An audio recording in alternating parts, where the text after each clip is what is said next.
Itu ada di bulan Desember 2018 kemarin. 2.800.000. Ya, cuman 2.800.000. Karena kita beralih dari offline ke online, itu pertumbuhannya sangat tinggi. Di Januari, alhamdulillah bonus Dina tembus 15 juta lebih. Wah. Februari? Masuk ke Februari, naik jadi 37 juta. Wah, signifikan sekali ya. Maret? Dan alhamdulillah di Maret tembus 57 juta. Wah, tepuk tangan. Yang berikutnya saya masih simpan dulu ya.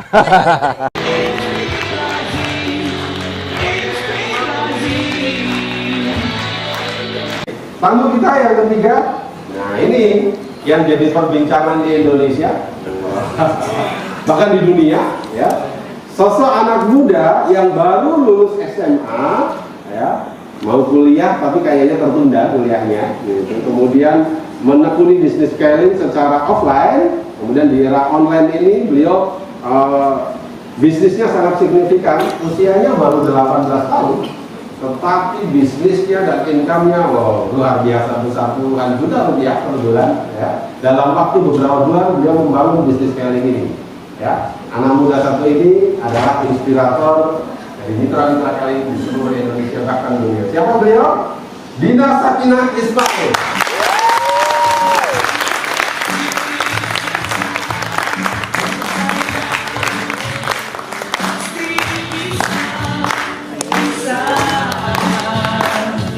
Silakan dulu, Kak Dina. Dulu SMA berapa? Tahun kemarin 2018. Baru 1 tahun ini gitu. Terus benar-benar mau kuliah nggak ya? Kenapa nih? Sebenarnya bukan nggak mau kuliah sih, cuman takutnya aja nanti kalau misalnya terlalu fokus di kuliah, nanti di sini terabaikan kan kasihan. Oh. Kasihan bagaimana? Kasihan. Oke. Kasihan juga. Iya, nanti nggak kontrol. Oke. Pernah jadi model juga ya? Iya Pak. Waktu masih SMA atau setelah lulus? Dari SMA sampai lulus SMA sih masih. Ya. Ya betul Pak. Berkali kalau anak muda di dunia modeling ya. Oke, saya ingin tanya nih dari sudut pandang Mbak Dina ya, sebagai anak muda milenial. Ngomong Mbak Dina seusia anak saya juga gitu, anak saya juga lulus SMA tahun 2018 ya, bisa. Menurut sudut pandang Mbak Dina sebagai anak muda tentang perjalanan itu bagaimana? Sebenarnya jalanin bisnis itu enak, nah jadi cobalah untuk kalian yang muda-muda itu coba jalanin bisnis online ini. Sebenarnya gampang, jadi kita bisa dapat duit jajan sendiri tanpa minta ke orang tua, kita bisa jalan-jalan, iya betul, bisa beli apapun yang kita suka gitu, tanpa harus minta sama orang tua. Nah, karena itu tadi masih punya keinginan untuk kuliah ya? iya masih. Harus berjalan dulu. Iya. Terus yang kedua ini pertanyaan untuk Mbak Dina. Saat terjun di dunia bisnis, apa respon teman-teman yang sebaya? Respon teman-teman yang sebaya ya sih mereka menyepelekan apa sih yang diikutin sama Dina ini, apa sih kita juga punya usaha loh Din, tapi nggak gitu-gitu banget katanya. Sampai kayak sampai nggak gitu-gitu banget. Gitu-gitu banget itu gimana sudut pandang anak muda itu bagaimana? Mereka bilang kenapa sih harus ikutin bisnis? Emang betul di situ ada duitnya katanya mereka sih gitu. Mending kuliah aja Din kata mereka kan kayak gitu.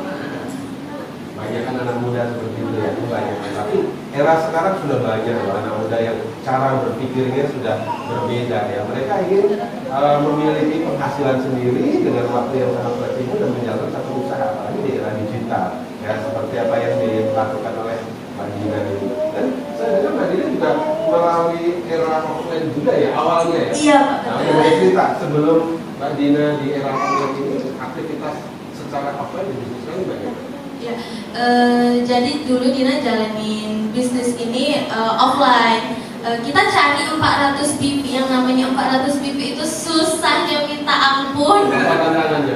Tantangannya ya kita presentasi gini ditolak orang, ada yang nggak mau, apa sih itu? Ya dibilangin salah, ya betul. Tapi kalau ketemu teman-teman sebaya. Iya. Itu tantangan yang umum ya, bukan satu kendala, tapi tantangan. Seseorang bertahan menghadapi satu tantangan pasti punya satu motivasi. Betul ya? Kita mau dengerin dari Mbak Dina, kira-kira motivasi tepat apa yang membuat beliau di usia yang sangat muda ini dengan tantangan di dunia bisnis secara offline waktu itu sebelum offline dan dia bertahan. Apa yang motivasi? Jadi motivasi Dina yang paling mendasar jalanin bisnis ini, Dina cuma pengen tunjukin walaupun Dina nggak kuliah tapi Dina bisa sukses loh.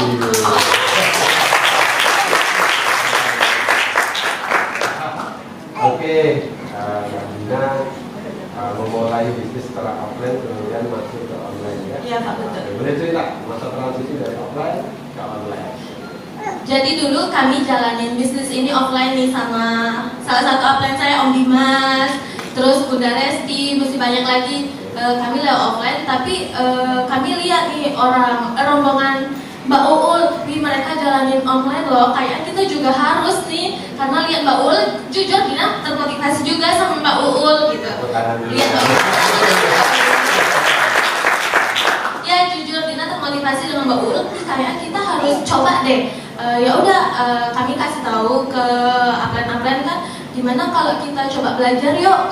Pertama memang lewat organik lumayan, lama-lama kita belajar dengan FBA.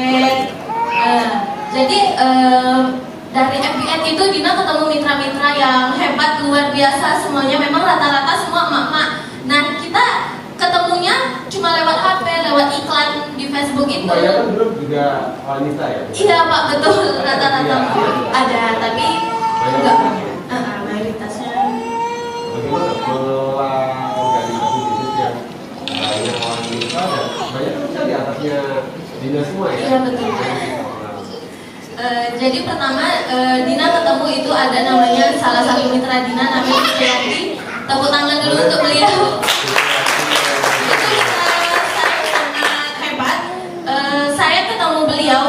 Beliau itu hanya order 3 kacamata. Saya antar, sebenarnya beliau nggak enak kalau mau pesan cuma satu karena antarnya lumayan jauh kan dari. Jualnya secara online tapi diantarnya offline. Iya, antarnya offline. Kota ya. Memang pertama yang ditanya, memang beliau tanya bisnis. Harapan beliau dapat voucher produk 160.000 itu, tapi bonus beliau tembus 16 juta. Wow, dalam 1 bulan? Iya, 1 bulan dalam itu. 1 bulan, wah ini saya jadi nggak sabar ini untuk mengundang Cece Yanti ya. Nanti di sesi setelah ini ya untuk tanya dalam 1 bulan awalnya hanya pembeli kacamata ya, kemudian dia bisa memakai mendapatkan manfaatnya dan mempromosikan pastinya ke teman-temannya. Iya, betul dapat Pak. bonus 16 juta. Oke, sekarang Dina bisa merasakan bagaimana perbedaan menjalankan bisnis secara offline dan online. Iya. Bagaimana itu perbedaan yang signifikan buat Dina? Perbedaannya memang lumayan beda, itu sangat berbeda.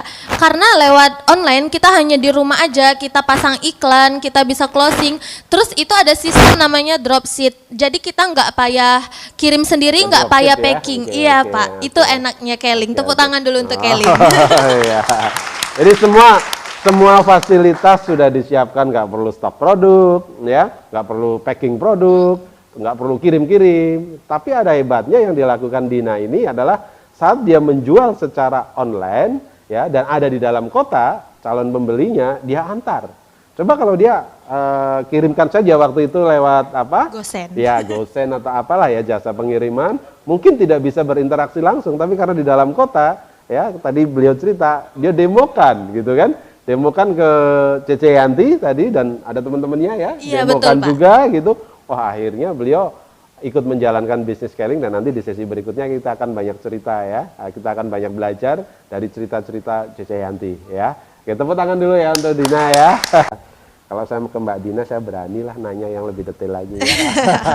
Oke Dina, selama era offline, ya prestasi tertinggi mendapatkan omset di Keling berapa nih? Personal BV atau grup gitu?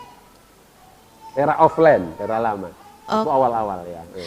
Era offline yang tertinggi 2 poin. 2 poin saja. 2 poin itu 400 Cuma BV, 2 poin. 400 BV kali 5. Iya, 2.400 BV. Omset grup juga segitu? Iya. Nah, sekarang pertanyaan berikutnya sama nih sama teman-teman yang lain ya. Setelah online dalam 6 bulan terakhir ini, berapa kali lipat pertumbuhan omset? Ayo hitung. Berapa? Oke, sekarang omset tertinggi yang pernah dicapai dalam era online ini berapa? Omset grup tertinggi mendekati 400.000 BV. 400.000 BV. Bayangkan. Dari 2.400 BV ke 400.000 BV. Berapa persen? Coba hitung pakai kalkulator. Oke. Saya mau tanya nih. Gak apa-apa lah ya nih kalau ini pertanyaan ini menjadi satu inspirasi bagi anak muda ya jawabannya tentunya ya dan juga bagi kita semua. Ya, oke, penghasilan tertinggi di era offline berapa, Mbak? Penghasilan tertinggi 57 juta. Enggak Offline. Ya. 2.800.000. 2.800.000. Iya. Ya, oke. 2.800.000 itu penghasilan tertinggi di era offline. Sekarang dalam 6 bulan saya kira masih ingat lah. Ceritakan pertumbuhan bisnisnya secara online, income-nya berapa? Ayo. Dari 2.800.000. Jadi 2.800.000. Ini bulan apa itu bulan 2.800.000? Itu ada di bulan Desember 2018 kemarin. 2.800.000. Ya, cuma 2.800.000. Karena kita beralih dari offline ke online, itu pertumbuhannya sangat tinggi. Di Januari, alhamdulillah bonus Dina tembus 15 juta lebih. Wah. Februari? Masuk ke Februari, naik jadi 37 juta. Wah, signifikan sekali ya. Maret? Dan alhamdulillah di Maret tembus 57 juta. Wah, tepuk tangan. Yang berikutnya saya masih simpan dulu ya. Iya, Pak. Untuk berikutnya, untuk talkshow berikutnya ya. 57 juta, bayangkan. Anak muda dengan usia 18 tahun, baru lulus SMA, sementara mengorbankan kuliah, tapi tergantikan oleh income di atas 57 juta. Tepuk tangan ya. Oke.